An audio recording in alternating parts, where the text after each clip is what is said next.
We're back with NBC News In Depth tonight, an exclusive investigation into yet another religious organization hit with sexual abuse allegations. The Jehovah's Witnesses have settled 9 lawsuits alleging church policies protected men who abused children for many years. In settling, the church did not acknowledge wrongdoing. Now, evidence has surfaced that leaders did know about some of the men, but apparently never informed authorities. Our senior investigative correspondent, Lisa Myers, has our exclusive report tonight in depth. Frederick McLean is among the country's most wanted fugitives, accused of molesting children for almost a decade. His typical victims were young girls, I think starting around 5 or 6 years old. Authorities say McLean, who restored race cars, was a respected leader in this congregation of Jehovah's Witnesses. His role in the church was significant because we believe that his participation in the church gave him access to his victims. The Jehovah's Witnesses recently agreed to pay to settle a lawsuit that alleged the church knew or should have known McLean was a pedophile. One of 9 similar cases church headquarters settled without admitting wrongdoing. But internal church records now coming to light in those lawsuits show that the church knew for years that some prominent members were sexually abusing children and did little.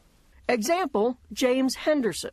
Documents showed the church knew he was abusing kids as early as the 1970s and stripped him of his leadership role for a while, but apparently never alerted police. He was finally arrested in 1994 and went to prison, having molested children for 2 decades. Another church leader, Alvin Hurd, confessed to the church in 1981 that he'd abused 3 children, ages 5, 9, and 11. His local congregation kicked him out and alerted church headquarters. But again, the church apparently never notified police. Hurd, now in prison, admits he molested other children until 2003. The policies and procedures enacted by Jehovah's Witnesses protect pedophiles rather than protect the children. Barbara Anderson, a former Jehovah's Witness, is an outspoken critic of the church on this issue. She says the church prefers to keep an abuser's confession confidential, treating abuse more as a sin than as a crime. They do not report child abuse to the authorities unless it's mandated by a state for the clergy to do so.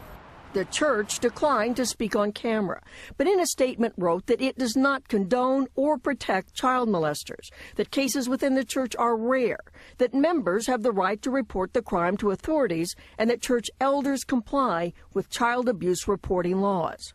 But not all states require clergy to report child sexual abuse. That means some abusers get caught only if victims finally come forward, like Frederick McLean's accusers, who now want this alleged molester taken off the streets. Lisa Myers, NBC News, Washington.